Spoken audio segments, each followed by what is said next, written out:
And you do this all through Zoom, right? You have the paid version of Zoom, so it allows you to go live with it, right? Yes, it does. Pretty cool. I think we're live right now. Hold on.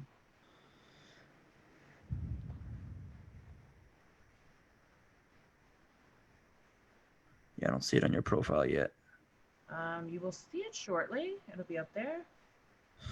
It should be on the Creative Connections open mic page, but let me just get it. I'm going to share it to my page. Hold on a second. Perfect. Yeah, I'm not a member of your Creative Connection open mic group yet. Yep, it's there. So, hi, Michael. I'm sharing it to me right now. Perfect. Should be. So weird. 1 second, Michael. I'll be right back. It's not letting me share it to my profile. Hold on.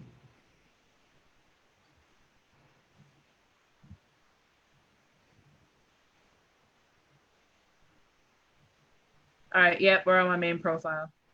Perfect. Cool.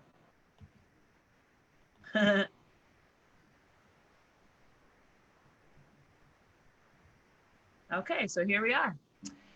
So welcome to everybody out there who's watching. This is the Creative Connections Open Mic, and I'd like to start with a little quote.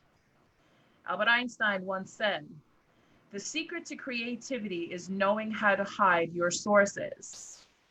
So for all my creative people out there, when you sit there and you write and you create, whether it's music, or poetry, or stories, or whatever you're doing, know how to hide your sources. Whatever he meant by that, I really don't know.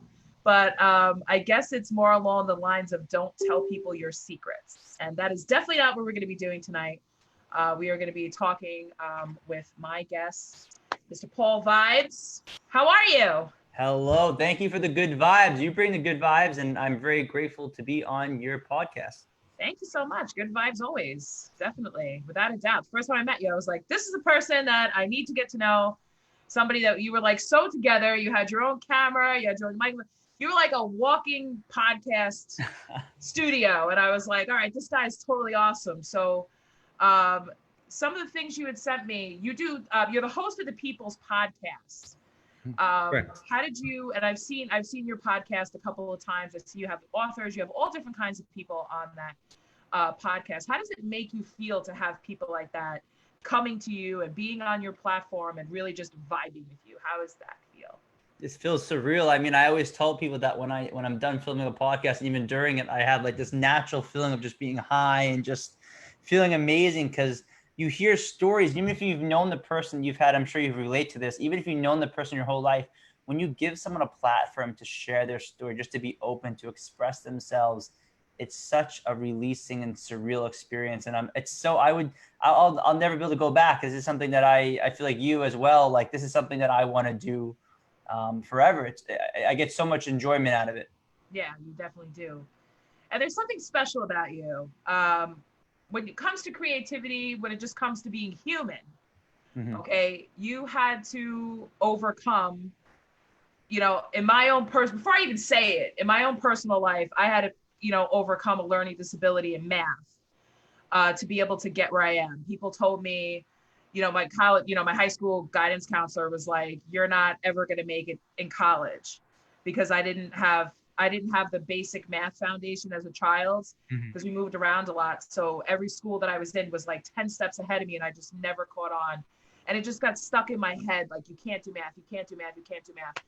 Well, I was determined to do it, and I went to college, and it didn't matter, learning disability or not. And I graduated from Nassau Community College, and I graduated from Hunter College, because I finally met a good professor who was able to, make, basic math click. And then I was able to do algebra and all other stuff. So just unlock that. And you had to overcome a learning disability to be able to do this. Yes. And it's not easy. Now, go ahead and talk about that. Yeah. I mean, there was a point in my life overcoming my disability where I said, a lot of people have gone through these things. Why me? I wish it didn't happen to me. I wish I was like everybody else. And there was a pivotal moment in my learning disability through actually volunteer work where I was like, holy crap. I was like, we as individuals have the ability to make an impact on someone's life despite and no matter if you have a learning disability, what your weaknesses are, how much money you have in your bank account, or your sexuality or your color, Right. we have the ability to make an impact on someone's life. And for me, needing extra time on tests, needing the resource room, needing the tutoring, that really affected my confidence, like it would anybody, being in Absolutely. separate classrooms. But for me, volunteer work, like I just mentioned, just gave me a whole new confidence and realization that like helping other people was my calling. And then, as you know, as I got older, I realized that there's jobs where people actually get paid just to help people, and I just realized that that was my calling. And after I graduated high school, I started a non-for-profit, as you know, called the Long Island Buddy Club. And basically what we do is we plan social events for young adults 18 and up with a variety of different strengths and weaknesses to come and basically help them socialize. We give them a safe environment. Right. We vet these different businesses to make sure that they are, friendly and good to the special needs community. And we do social outings. So they get to actually like build their connections with people in the community and the businesses. And that has been a big life-changing experience, as you can imagine, for me and the people involved.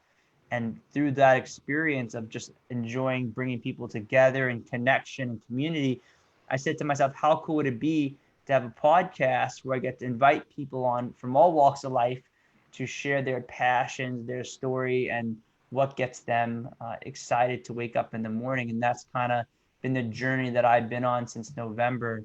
And what's really crazy is that podcast. I also, started going to school past September, as well What are as you been, thinking? I'm going to school for social work.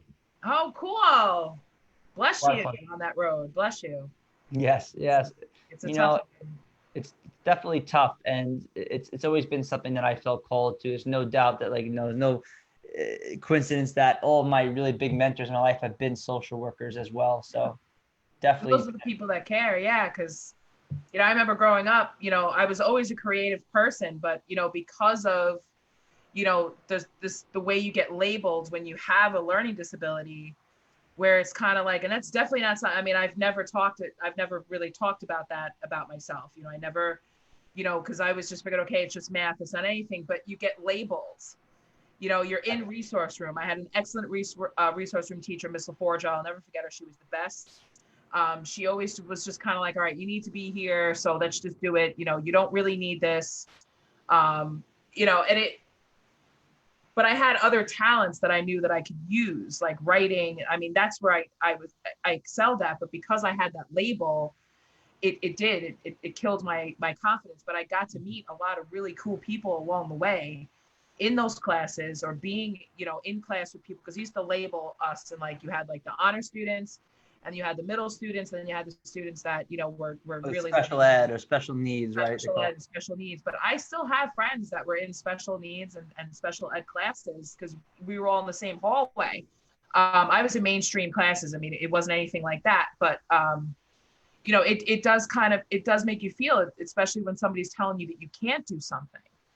Or, and I feel for the special needs community, because sometimes they don't get the same experiences that we do. And I find it heartbreaking, especially because, there's a lot of special needs people in my life, especially when it comes to dating and socializing. Especially, yes. And it's like, well, they're human too. They have feelings, and they have, emotions, and they feel things. I feel like they feel it a little bit more than we do sometimes, because they don't Absolutely. hold back.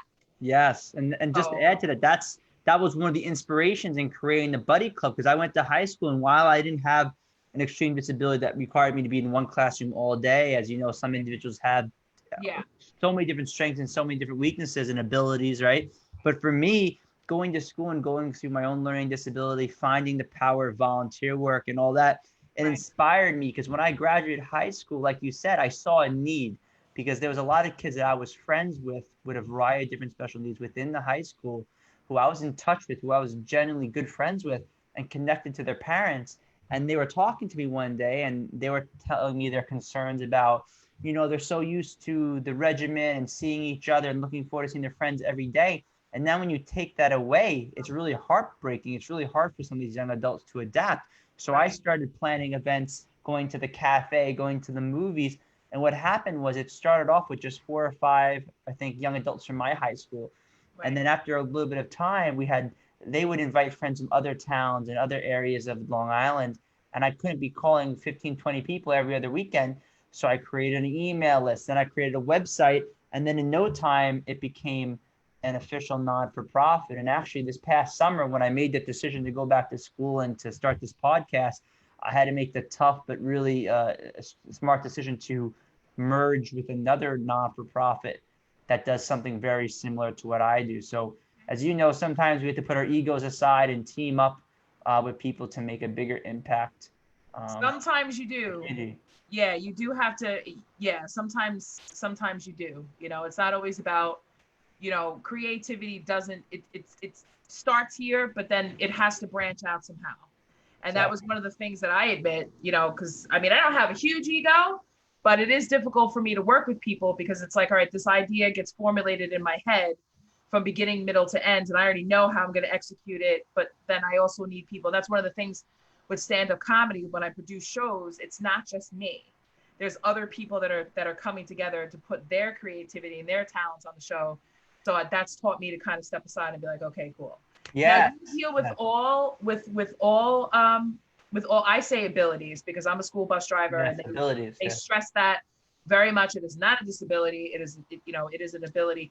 So you would deal with autistic children. Yes, and like you said, we support people with all abilities because a lot of them have such amazing talents and interests and hobbies. So that's exactly right. And yes, so the organization that I merged with is called Positive Behavioral Support Community Foundation. I know it's long. They're actually thinking of making their name a little bit shorter, but they have been doing some amazing things in the community, and I've seen them grow as my organization has grown. And my organization was getting very big. It was expanding. As you know, with technology, it's easier to connect with people. I knew that I had to make the decision to go to school, and I knew that I didn't have the same amount of energy to go to school and take the organization to the next level. Because as you know, with board meetings, there's a lot that goes into any type of a planning, whether it's a comedy show or planning a non-for-profit or a hangout. It takes a lot of work. It does. So when I teamed up with them, it was the best decision I made because I get to, assist and give my input and support without having everything on my shoulders. So it's a great way to team up. And just so you know, just to relate it to, we've talked about this on the phone. As you know, it's been a difficult time for everybody, whether it's a comedian, whether you're a non-for-profit or a motivational speaker like myself. They struggled a lot during this time because they haven't been able to do the fundraising and physical events that they've been normally able to do this before. Well, we could talk more about fundraisers later. I did see, there are plenty of ways to do fundraisers now. And the reason why I was asking, because I have a comic friend who has 2 autistic sons. And she's always looking for places to bring them, to socialize them, things to do. And I was even going to suggest, we could probably, do they like comedy shows? They love comedy. Just add, they have to do Zoom. You do something through Zoom. We could talk about it. Absolutely. And that could be our fundraiser, because I know a lot of comics that would do that, and we can have talks, and because I saw a whole big fundraiser happen, and we're going to come together on this, because I know, I know some broadcasting people I just met that were on this show. So it all, see how the good vibes all come together. We're going to do it. It's going to be great. I appreciate it. It's important. You heard it here first. Exactly. It's copyrighted. Yeah. Funny. Yeah. You're making things happen. And I got to say, that's why I love your energy. When I connected you that day at Steve Vaccaro, I connected you so well because I could tell that you're entrepreneur vibe, you're making things happen, you're making connections. And I was there remember I was with one of my buddies, Brendan, and he liked you as well. I think you remember that. And he was on the set. Yeah, I do. Yes. He was very sweet. And you let him control the camera, and he was so happy to do that. Most people are like, oh God, I don't want to be, doing that. He was very happy to do that. And I was really like, wow, okay. This is so cool that you're just this whole package, and you guys are here and you're working together, and it's all stuff. Because I really think that if you put people in situations that is going to give them something else to do, and it's going to be like, because you just don't know what kind of mind you're working with. You just don't. and you don't know what they're going to attach with. You don't know what you could say to them. You don't know what might, what's really going on and how it's going to come out. So I feel like, I don't know.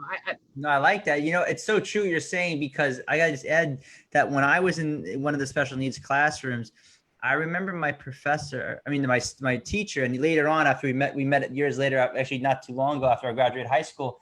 Yeah. And he said, Paul, I never defined you as your disabilities. Like I always knew that your potential was much more than just the challenges. Because so often, right, when you're in a meeting to go over your IEP, individual education plan for school, if they had that, they had that for me, that basically that's all you talk about. What are your weaknesses? What are the things that you struggle with?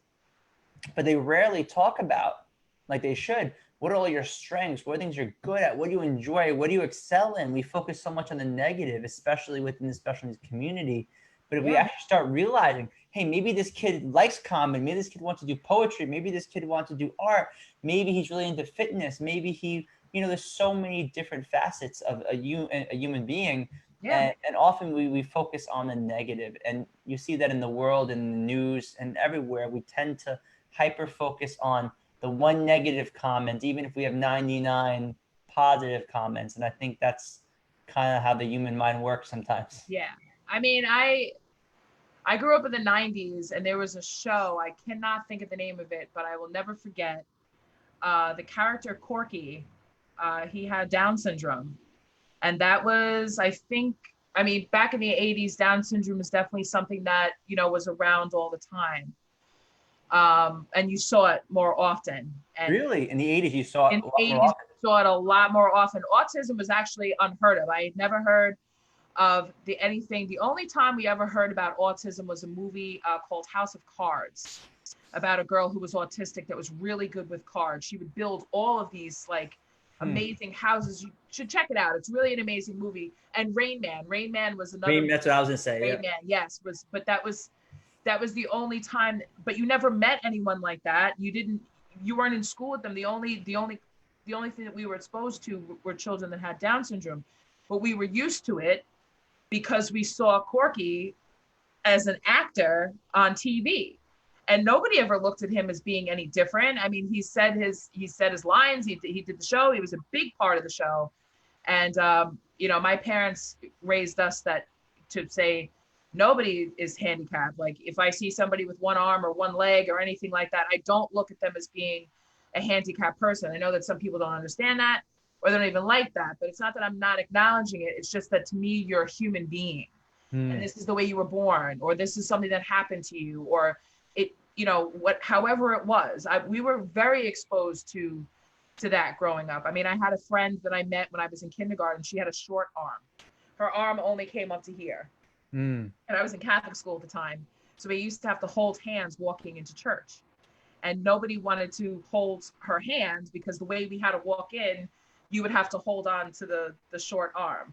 And I didn't care. Like, I was just like, oh, okay, that's my friend Katie, and she has a short arm. Like, it didn't really faze me. So I was, but I see more now that there's more acceptance for it. There's models, and like you have said, you wouldn't know looking at you that you have, a learning disability. Okay, great. You wouldn't know that. You would not know that. So when you're looking at other people, actors and models and other people that are out there in the world, you might not know what type of, disability they may have. Yeah, like for example, I didn't know that you had challenges with math, and there's so much to us as human beings. And I'll be honest, I'm human, and I have caught myself and had moments where I was like, oh my God, I thought maybe that I kind of put limitations in my mind about this person or that person. Meanwhile, they kick my butt in this way or that. And there's so much to us as human beings that meets the eye. And there's so much that goes on inside of this flesh and bones that we don't understand. We don't know what's going on in these people that we cross paths with on the sidewalk. And that makes me kind of like realize, it's so important not to put limitations on other people. Because I heard the saying, when you limit other people, you really are limiting yourself. When you put these negative, have these negative views, the only one you're really hurting is yourself, because you're limiting yourself to new possibilities. Yeah, it's true. Because I I mean, there's a lot of emotional, and I feel like there's a lot of emotional issues that people have, or there's different types of developments. But I feel as if what we see as a disability may, like we had talked about, what some people may see as a disability could actually be something that, because we have all these genes in our body, and not all of them are activated. Just because we're walking around, we're human, and we have this certain thing, we have this certain thing, we don't actually know what all of these genes do and what they're supposed to do, or everything about where we came from as human beings and how we've evolved and how we developed. So actually, like when some people say like, oh, like antisocial personality disorder, doesn't always necessarily mean that that person's a killer. That doesn't mean that they don't have empathy. It doesn't mean anything. That could mean that that person was a very good hunter. They knew how to keep to themselves. They knew how to be quiet, and they knew how to just go for it. That could be a survival instinct. You know what I mean? That just evolves a little bit more throughout their genes than anything else. It's very interesting when you look into genes and how that all works, and how all that stuff works. Sorry, Teresa, I can't do anything about the shadow. She just messaged me about the shadow.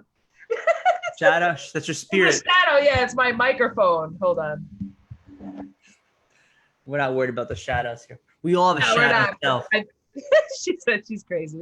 Teresa, she's a comic. She's just messing with you. She's just messing with your vibe. Yeah, she is. You can't mess with our vibe. Teresa, you met her. That's Teresa. The woman you met. Teresa, yeah, I know her. Yeah. She wouldn't be a comic if she didn't say what she just said, which I won't say on air. I gotta look at the comments. Yeah, definitely. No, she texted it to me. I'll tell you. I just want to mention, speaking of like hidden talents and you're finding your true potential, I most definitely would not be here speaking to you, doing the things I do, creating a non-for-profit, speaking at schools, if it wasn't for my learning disability. So going through that journey, I switched the way that I viewed my challenges. And as a speaker, that's what I do.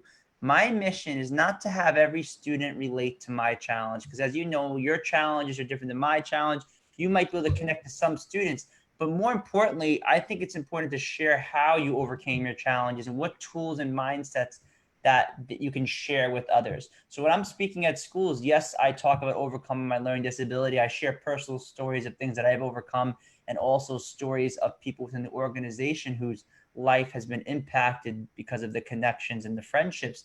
But what I'm doing is I'm inspiring them, and I'm giving them tools and mindsets that they can use for their own individual challenges. Because as you know, if you're a human being at any point in time in history, wherever you come from, whether town, color, wherever you come from, you're going to have to overcome challenges. And what's amazing on my journey, I have met so many different people, not just young adults, but I've spoken at organizations, libraries, is that each person, when I hear their story, it's so unique, the challenges, the things that they've overcome, their passions, their hobbies. Every person you meet, as you know, I'm sure at your comedy shows, like each person is so unique. And I often walk away, even though I'm the motivational speaker or whatever you want to call me, more times than not, I leave after interacting with some of these people after talks, and I feel like I was the one that was inspired and motivated. Because as you know, when you're making people laugh, I'm sure after shows, I'd love to hear from you. Do you relate to that, where after the show,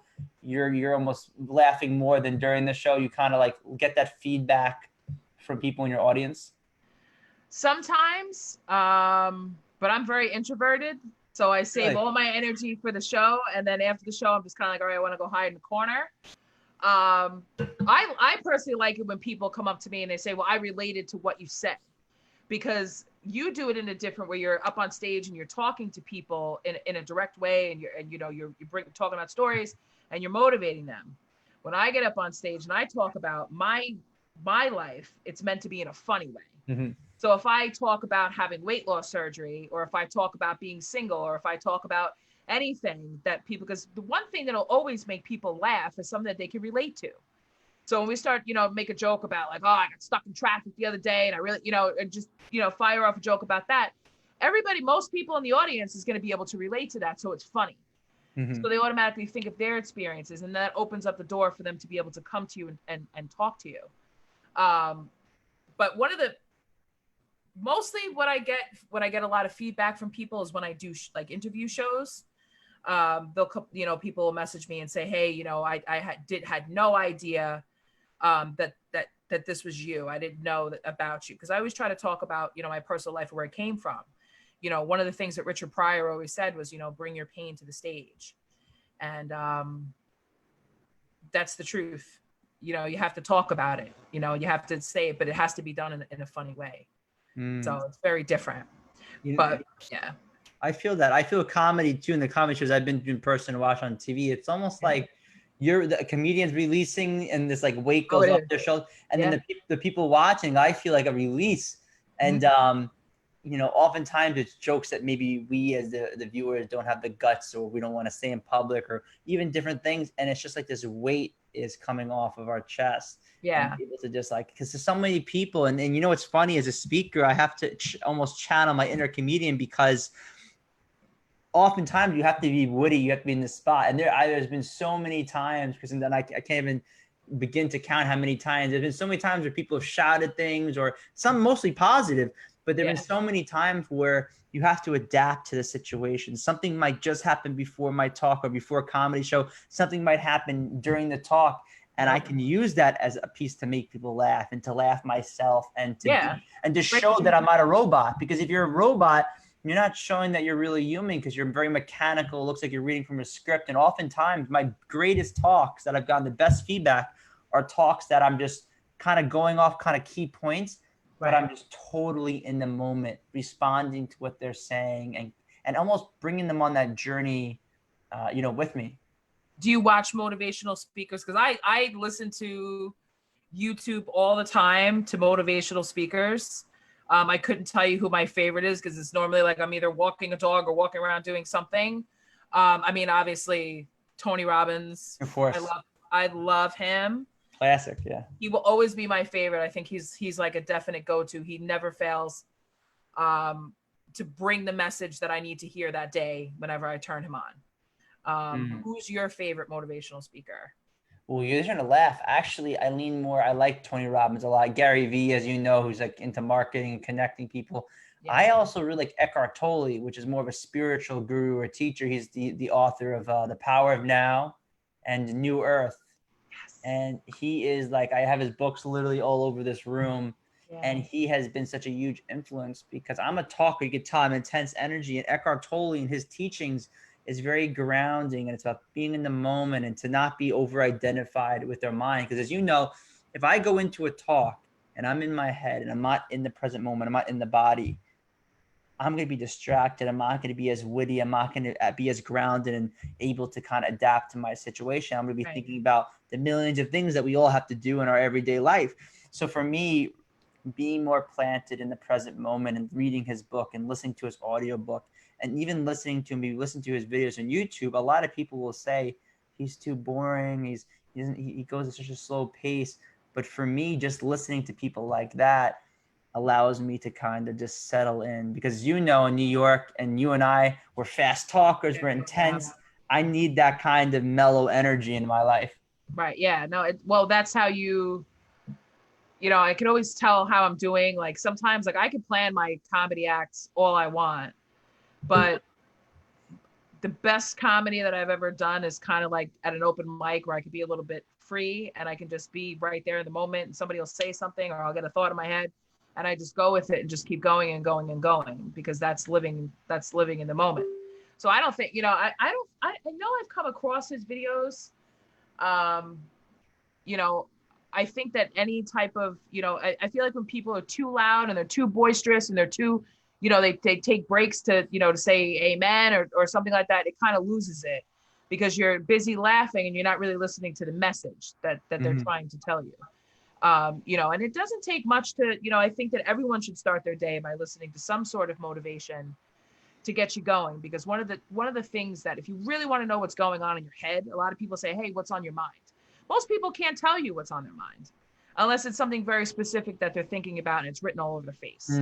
But if you try and exercise every day when you get up in the morning and write down your thoughts that you're thinking, don't think anything intentional. The first thought that pops into your head as soon as you open your eyes is going to be the theme of how your day is going to be. So make sure that if it's something that's negative, change your theme. I also And if heard as that long with as you nighttime can, too. I've heard that the thoughts that you think about right before you go to bed are right? extremely important for your sleep, but then also how you wake up the next day. Yes, it's Well, true. Well, yeah, I mean, we've all had that, like say you break up with a, boyfriend or a girlfriend and you cry yourself to sleep over it. Either you're gonna wake up feeling refreshed because you just let all that, all that negative energy out of good your point. body through crying, and you're gonna wake up through like a different understanding. And that's, I think that that's one of the things that people forget about the emotions of grief. When they say there's stages to emotions of grief, we grieve everything every day because we all have these traumas that go on all the time. Even the smallest thing as eating too many cookies can cause someone to actually go through a very mini grieving process. And if we could learn how to go through those stages and wake up every single day feeling better about something, you win. Every day you're going to wake up feeling better about something, and you may not think it, but it will. So eventually it will definitely get there. Yeah, little victories. I like that. That's a good point. It's the little things that make up the biggest things in life. We think that it's the biggest experiences and the biggest life events that make the impact, but I often find that it's the little things that The create little things, the and most. you have to acknowledge them. One of the things that I learned about being a creative person is we never take any credit. We don't take any, we don't say to ourselves, hey, that was a really good story you wrote, or hey, that was something really good that you did, or just being able to say, well, I have this gift, I'm going to use it. And you kind of have to write down all the little things that you experience in life and hang them up and appreciate it for what you have and for what you're able to do. So don't lose that in yourself when you're out there, and don't forget you're in school, you're busy, you're doing things. Now you're working with, another non-for-profit, and, all this stuff is coming together. Don't forget to say, hey, you know what, Paul, I did a really good thing. And I've done a lot of good things in my life, and I've connected with a lot of people, because you have to remember what you're doing, people are going to remember. Mm-hmm. I remember every single one of the motivational speakers that we had growing up, whether it was cops that came into our school to talk to us about drugs, whether it was, somebody that came in to talk to us about bullying, whether it was a cat trying to jump into my lap. Yeah, crazy. I remember all of it. And I remember the things that they said. That's And good. someone is going to remember what you're saying. And you may talk to a high school student who 20 years from now may come across someone that has, a learning disability or something else, and they're going to be more understanding. So you're teaching understanding of people and acceptance of the world, because most people only see the world that's right in front of them. They don't see Yes. on Yes. peripherals of life. So that's a very good gift that you have, that you're out there and you're doing that. Are you going to write a book? Because I think you are. I am. And I was telling everybody the title, and then I was told that I should not give too much away, but I am working on something. And you know what? I feel like I'm living the big points too that I would be writing about as well. So I've been writing my ideas down. I'm even on my phone typing some things out, Yeah. and I'm focused right now on school, the podcast, and the speaking. Right. But I really do feel confident in giving almost like a biography slash self-help book where each kind of chapter has a different subject, whether it's volunteer work, whether it's spirituality, and I share parts of my life, but also give it, provide tools and methods that especially young adults, almost like a manual that they can go to any page and read and gain a tool or insight that will help them uh, Yeah. with their young adult life and Cool. going through the different challenges. And that's something that I'm working on, and I'm definitely excited to release down the road. Yeah. Don't tell us the title. That's what Einstein said. I'll read the quote again. The secret to creativity is knowing how to hide your sources. So, exactly. Yeah, I had started writing about, my journey with weight loss and stuff like that, and having to really dig real deep down inside and really try to identify, because you also have experience with addiction counseling. Mhm. Um, to have to go back to that time when I was a little girl and realize when my negative body images came about, because I remember very vividly when it happened, and also talking about the addiction and what it was like. as a child to have to go through that. And sometimes it's tough to have to remember those things, but it's important. So I structure my book the same way. As a holistic nutritionist and as someone who's been through that, I talk about myself and I talk about how to fix it through each chapter. This way it's not just one long narrative of the life of Kristen Tinsley. Yeah. I just gotta say, as a speaker and someone who has a podcast, and I'm super excited to have you on mine down the road as well. I think that one of the two biggest way that I see, especially young adults and just people in general, connect over is through music and laughter and comedy. And I love, and I've watched many of your videos. I've seen your stuff with Steve. I've seen you in person, obviously, and I've seen a lot of these videos. I love your ability to talk about important subjects that need to be talked about, but do it in a playful, fun way, and not being afraid to laugh about yourself or to make jokes about yourself. Be silly, because we live in a world where people are so stiff and jaded and serious all the time. And those afraid to laugh about it. Like, don't be afraid to laugh about it. People get very like, oh my God, you're up on stage talking about how fat you are. And it's like, yeah, I'm up here talking about how fat I am, like big deal. Like people get offended, but yeah, people are very stiff in this world. And they get offended for you. Isn't that funny? That's like the new thing. They're offended. How could you talk about and you're like, meanwhile, this is something you love and you enjoy, but they are so in a place of fear and anxiety that they just, I can't see myself doing that. Yeah, I feel like, because we live in a very like videotape society where people are afraid to say or do anything, because as soon as anything happens, somebody's got a camera out, and people's lives have been destroyed, and people's reputations have been destroyed, all because of a moment and because something is said. Not to say that some of those people don't deserve to be shamed for some of the things that they've said and done. But I don't think that somebody should be 100% judged on one incident that's happened. And you have to kind of be careful with comedy. But if I'm on stage and I'm saying something, you're supposed to laugh. It's okay to laugh, because I know you definitely would have laughed at me back in high school if you saw me walking around and, whatever fell or something, you make earthquake sounds or whatever it is, but when I talk about it, people are like, oh, that's not funny. But which is actually kind of a good thing, because back in the day, if you were getting bullied for being fat and you went to the principal crying, the principal would sit there and just tell you, well, maybe it's time to lose weight. If you don't want to get bullied for being fat, maybe you should lose weight. But why should someone change who they are just to stop being hurt? So especially, the Lord says, accept the things that you cannot change. And that was the one thing that I have been learning. And, especially with my new course that I'm taking, is sometimes there is a biological reason as to why some people are overweight and why they can, are they able to lose weight and gain it back. Accept the things you can't change. And that's one of my goals, is to motivate people to accept it, because it might, no matter what you do, it might not be what you think it's going to be. Yeah. And you have to change those ideals in your head and say, well, I'm never going to look like Cindy Crawford. And I accept that. I have to accept that too, Yeah, you do. I mean, it's like, what are you going to do? You're going to fight yourself your whole life, Not going to happen. I had to let go of that one a long time ago.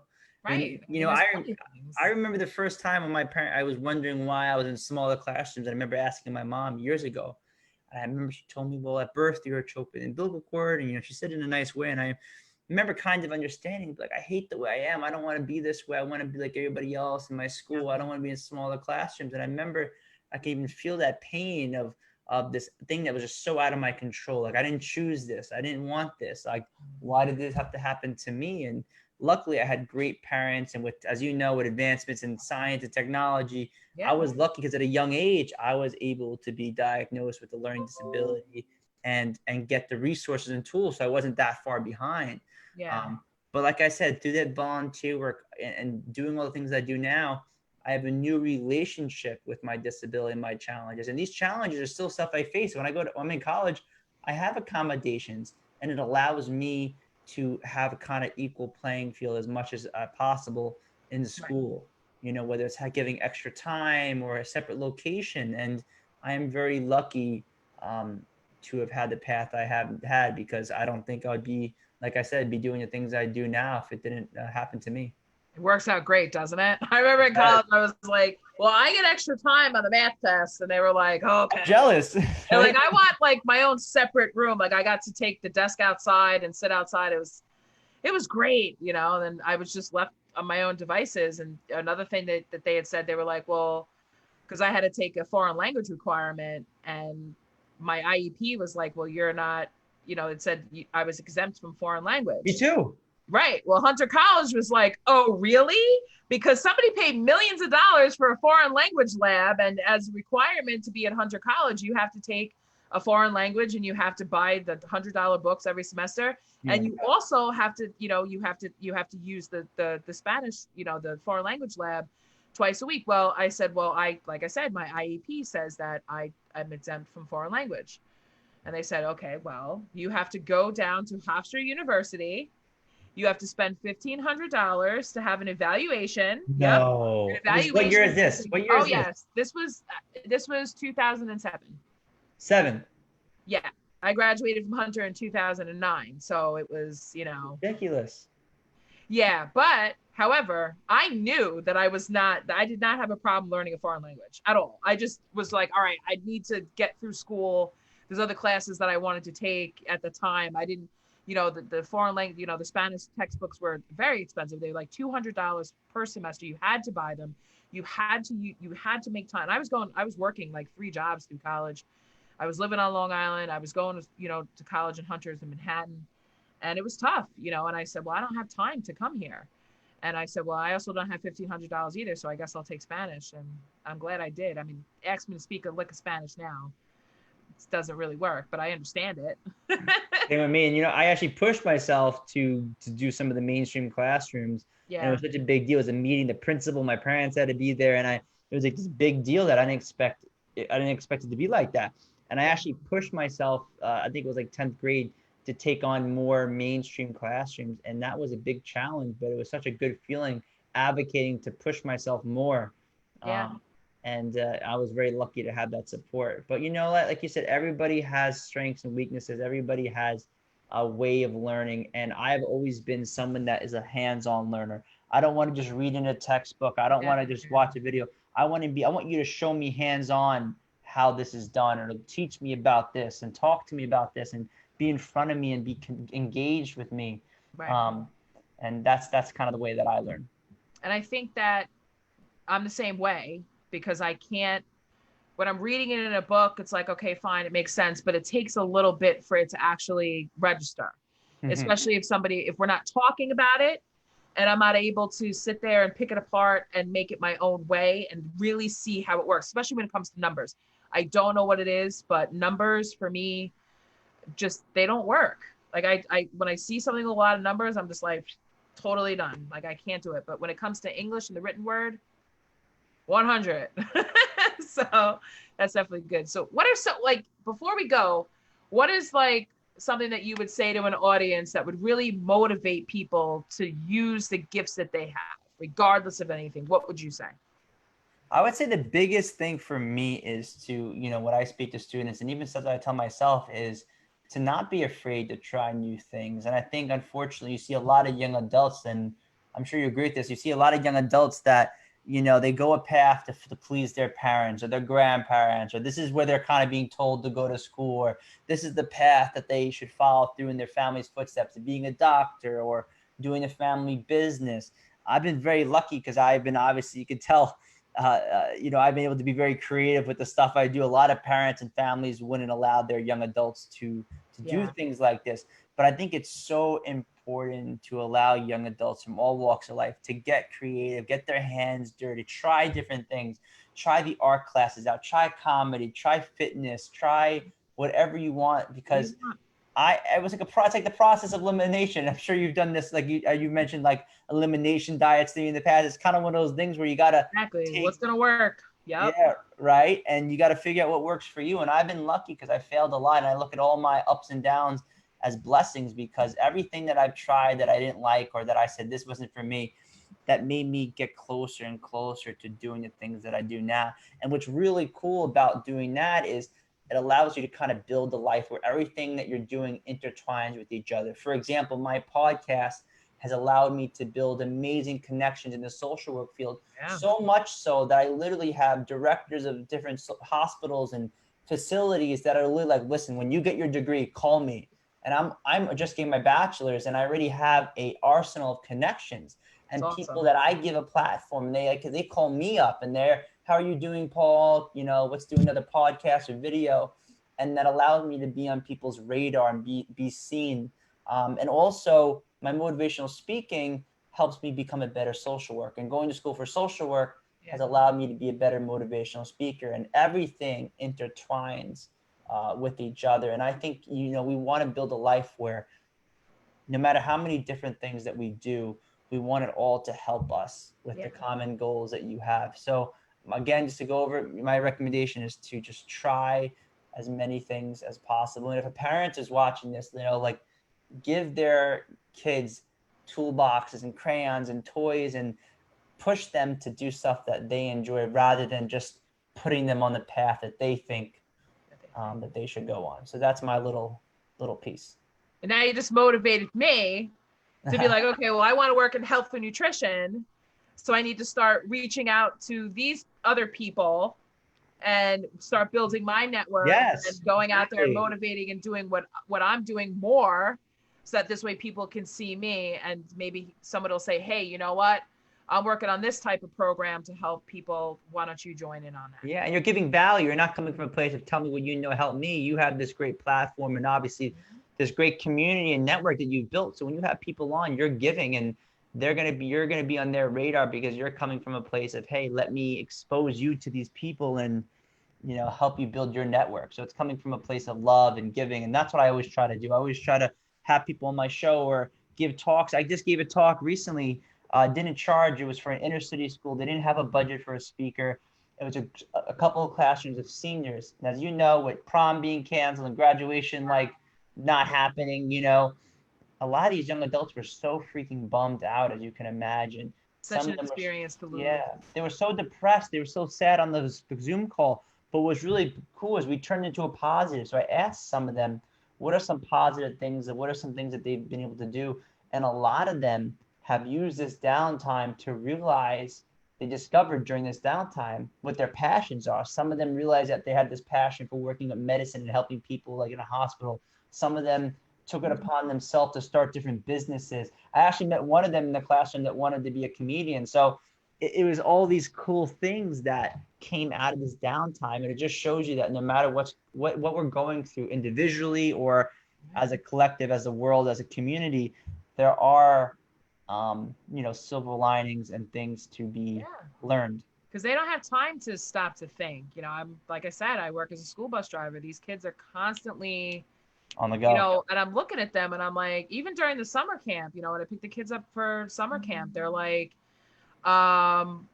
hey, you know, I've been in camp all day running around. You're sweaty and tired and you're sleeping on the bus, and, you know, oh, I got to get up and then I got to go play soccer for 2 hours. And I'm like, what? Like, you were just playing all day. Like, how much homework? You know, I did 2 hours of homework. Homework, right? And it's like, well, when do these kids ever get a time to stop? They don't. You know, even when I talk to my seniors on the bus, I'd say, well, hey, you know, what do you want to go to college for? And they'll just be like, oh, I don't know. But their parents have the money to send them to college, so it's just like, okay, you have the money, pick a school, go there, and then you'll figure out when you get there. That used to be the thinking. No, think about it now. They have so many resources now where they can go and they can look and see what type of career they might actually like, and talk to people who work in that field.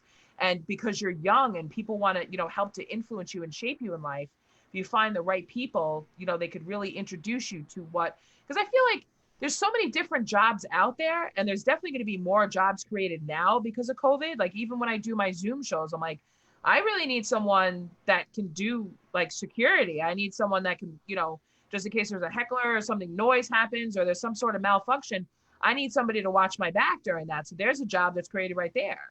You know, so somebody could make $50 for an hour worth of work or doing something like that, and then build up from there. There's a lot of people that are using skills that they, you know, the skills that I went to school for. I went to school double major, creative writing and film production. I use everything that I learned in college, because I graduated in 2009 doomsday, like, you know, during like, you know, it was awful. There was no jobs. Everything was unpaid internship. There was basically nothing. But because of that type of job, I have the time where in the afternoons when I'm off, I can, see clients for health and nutrition. I can work on my creative stuff. I can go and film my TV show. There's lots of stuff that I could do. So it actually works out pretty good for me. But, being a bus driver wasn't exactly the first stop, but it happens, you take whatever job you can. So when are you going to be done with school? Well, it's funny. I'm actually taking a summer class, and I got 2 more semesters. I have my bachelor's and Adelphi. Very great. It's got a great 1-year accelerated master's program. So I plan on doing that. Okay. But one fun thing I want to tell you, one goal of mine and things that I want to do is 2 things I love: traveling and giving my talks, and just, not just giving talks, but my podcast is part of that, connecting with people, giving people a platform.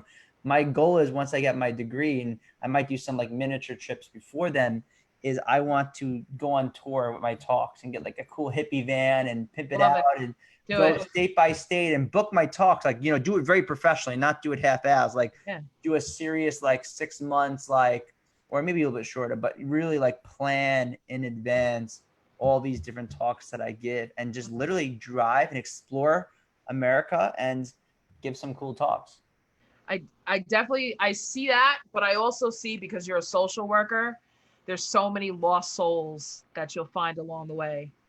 And I really think that if you could find these people, and even if it's just for a little bit, because sometimes, talking to somebody for 5, 10, 15, 20 minutes wakes something up inside of them. So I feel like you already have that gift, as well as, you're going to have the degree in social work. And I really feel like just by being around somebody, you could help them, because you're going to find people along the way, that, may need just a little bit of a push in life. So that's definitely a good way to go, because you don't want to get stuck working in a boring office. You want to be out there in the world. I want to be in a boring office on wheels. No, I'm kidding. Yeah, exactly. Why not? Hey, listen, if people are now, you have an app that you can reach a psychiatrist. You know what I mean? Like, why not? I mean, there definitely, needs to be some developments, with social work. I don't know what type of social work you want to do. But there definitely needs to be, new developments with protecting children as far as social work goes. Oh, definitely. There's definitely a lot of work that needs to be done. And as to be a social worker, I mean, in the field, there's school social work. You have your own practice. I'm definitely leaning towards I don't play by the rules very well, as you can imagine. I feel like I'm like you. Neither do I. Yeah, I know. We're mavericks in a good way, but like I would want to have like a center I can envision. This might change a month from now or 5 years from now, but I can envision myself having like a wellness spiritual center where it offers therapy and, science-based therapies and different things like that. But also offer like meditations and group discussions and support groups for different things, and singing bowls and sound baths and all these different types of modalities, because I'm really into holistic well-being and meditation. 100%. So I'm going to incorporate that stuff in whatever I do down the road. And for everybody, because I feel like some of those places, like as soon as somebody hears a wellness center, they right away think that it's going to be very expensive. But, there's a lot of us out there who do practice, holistic things. Like when I say to people, holistic nutrition, that must be very expensive. Actually, it's not. It's actually, it's not about being expensive. It's about taking the whole everything. Yes. And working on the whole thing. I can't just give you a drug. I'm not going to tell you a drug. I'm not just going to tell you a certain diet that you should eat. We're going to work on everything. Yeah. And I kind of feel like there has to be a wellness, especially, if you could create something where, autistic children could come, and it's something that they like, and it's a wellness center, and they're able to, focus, and they're able to, participate in anything like that. However they're going to like that, that's going to be great, to just include everybody. It can't be like, it's a sliding scale. I don't know, whatever it is, but a lot of those wellness places are very, very expensive. But to me, it's well worth it, because you don't know who you're going to meet there, and you don't know what type of treatment might work best for you. A lot of people think right away, I need to go see a therapist. Maybe you don't. Maybe you just need to float around in some water for a little while and calm down and think about what you're doing. Maybe you need to smell something. Maybe you need to listen to certain sound. Take more naps or whatever, Yeah, or take a nap in a quiet place. I mean, there's so many things that people need. Yeah, and that's what I mentioned earlier about the advice for students is to try different things. If you're, I've dealt with different mood issues and different things in my own life, and I've tried different things. Like I said, the process of elimination or the process of also incorporating things. So Yeah. I have a therapist. I like meditating. I take baths. I do different type of meditation, yoga practices. Yeah, I like taking, I know what to do. But as you know, sometimes we get so busy, we get in our heads, the daily grind, that we forget to do the things that we know we need to do. yeah. And this is exactly what the virus taught us all. It literally in one day, you're just done. You're in your house, you can't leave your house, you can't do anything, and you have to sit there and you have to take a real hard. I think it took probably about a month for that to, set in for some people.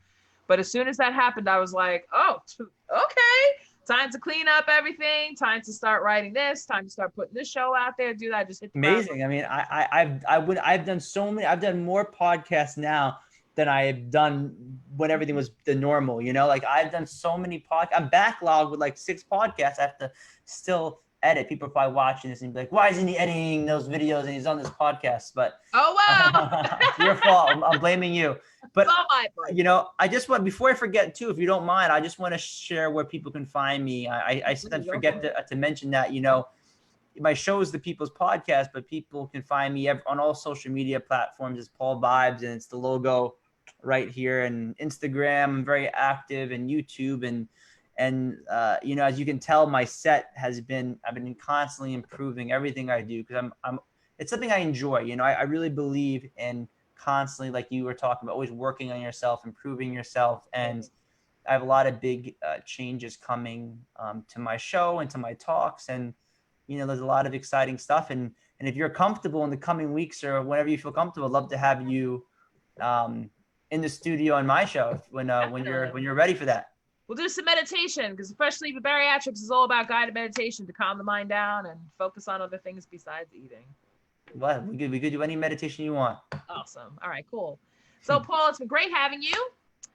Thank you to everyone who watched the Creative Connections open mic. I am your host, Kristen Tinsley, and I will see you next week, Wednesday, with Valerie, who's Teresa's daughter. She is an artist and a photographer, and she will be coming on, showing us some of the cool things that she creates and talking about how she gets into that creative flow.